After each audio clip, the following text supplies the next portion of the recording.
Hey there, YouTube.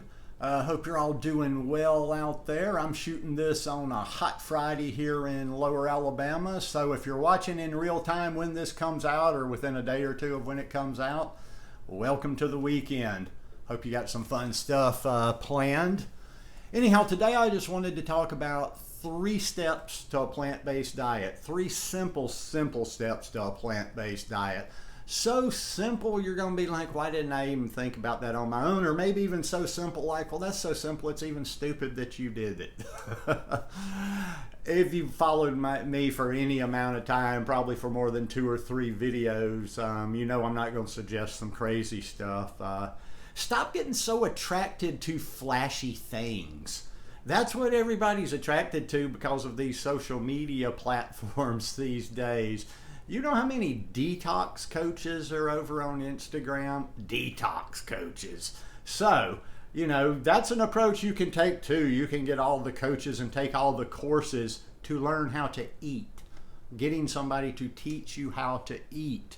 You do need to learn a little bit of nutrition. I'm not saying you just jump in and just start eating and know everything, but go to the experts, go to the people that actually have written books, have been published, kind of have some information and whatever like that. But God help you if you start going down that I'm looking for a detox coach or a coach to help me with this. It's very simple, and it breaks down the reason why I said three steps to a plant-based diet. It's as simple as breakfast, lunch, and dinner. Now, I know a lot of people don't like to be conventional and they're like, well, I don't eat, set meals, but most people actually do. You may not eat breakfast at the time. Most people will eat breakfast, or which is considered breakfast, same for lunch and dinner.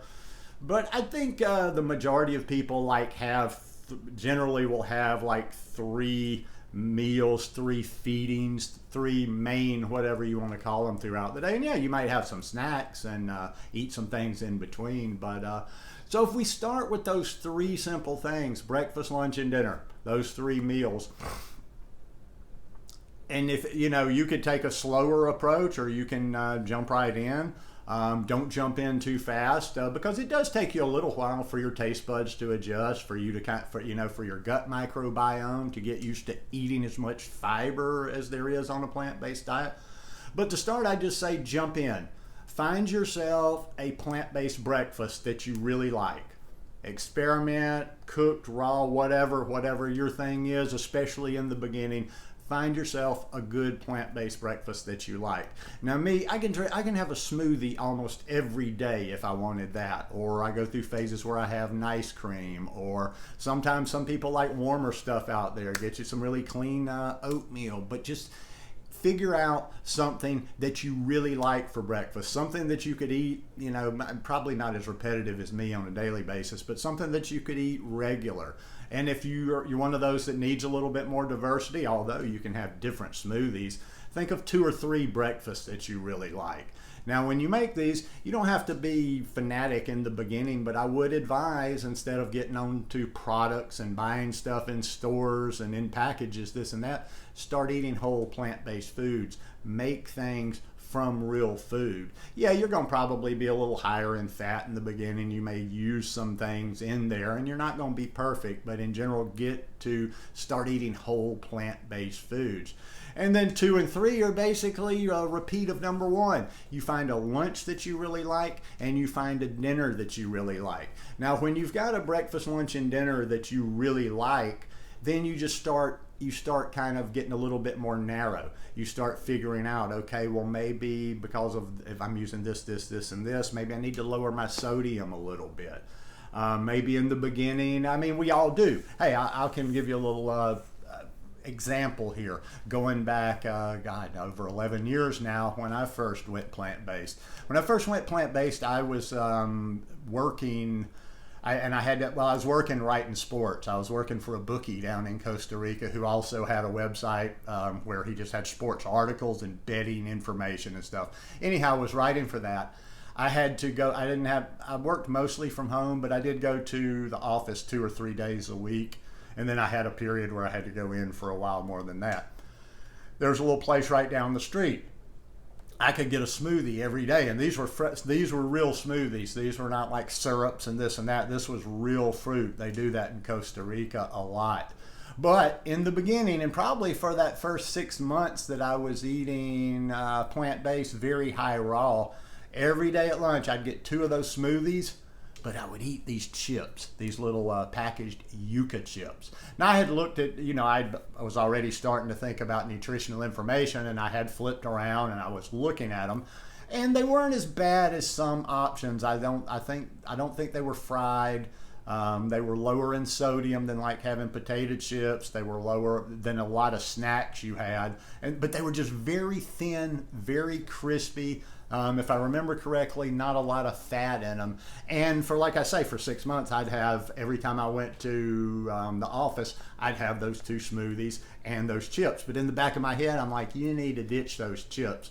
And I just kind of played with myself a little bit, where I was like, okay, I'll allow it up to a certain point, but we need to kind of get in that mentality of letting it go. And then within, 4, 5, 6 months, I'm exaggerating. I don't think I even ate them that long, but at some point, as I was eating cleaner and cleaner and cleaner, and my tongue was changing, I did let those go. But in the beginning, yeah, you're not going to make every perfect choice, and you probably are going to eat some things, and you're going to eat some packaged stuff, and you don't want to beat yourself up in the beginning.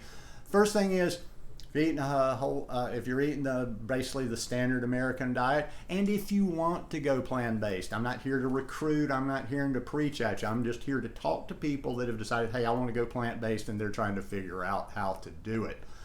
But like I say, in the beginning, you just make it a big thing. Like you make let's say your whole diet is this big in the beginning, and you just start slowly narrowing it, cutting things out, weaning things away. I mean, hell, there's things, that I ate for years and years and years that just all of a sudden it just doesn't seem to serve me anymore. And I just let it go. But that's basically all it breaks down to right there. Is just learning how to eat those 3 times a day. I would say eat in abundance, and that's going to give you more of a chance at success on this lifestyle as far as staying on it and feeling good on it. You need to eat food. I'm not one of those people that recommends let's do a fast and get all emaciated and then eat like 700 calories a day. Daddy eats. I eat all the time, and I eat big all the time. I eat as much as I can. I eat till I'm full. I'm not crazy. I don't stuff myself, but you need to eat and keep yourself full, because if you stay full, your mind and your taste buds aren't going to go wandering, because if you're sitting around hungry, you're going to make bad decisions. That's very important in the first 6 months or a year you're on a plant-based diet, is not sitting around trying to white knuckle it and and just say, okay, I'm not going to eat, I'm not going to eat, I'm not going to eat until such a time. Make good choices, because if you make good choices, the cleaner you eat, the more you can eat, the more you can fill up your stomach. And even if you just have to do it slowly, wean those things away from your taste buds. Get away from so much of that sodium in your food. Sodium can be, and I'm not saying we need a certain amount of sodium, don't go crazy, but sodium can be like cocaine. Your tongue gets to where I gotta have that sodium, But if the longer you go without it, or you get rid of it, or you start cutting back, you will lose that taste. You will lose that craving. You'll lose all those cravings if you just learn how to refeed yourself.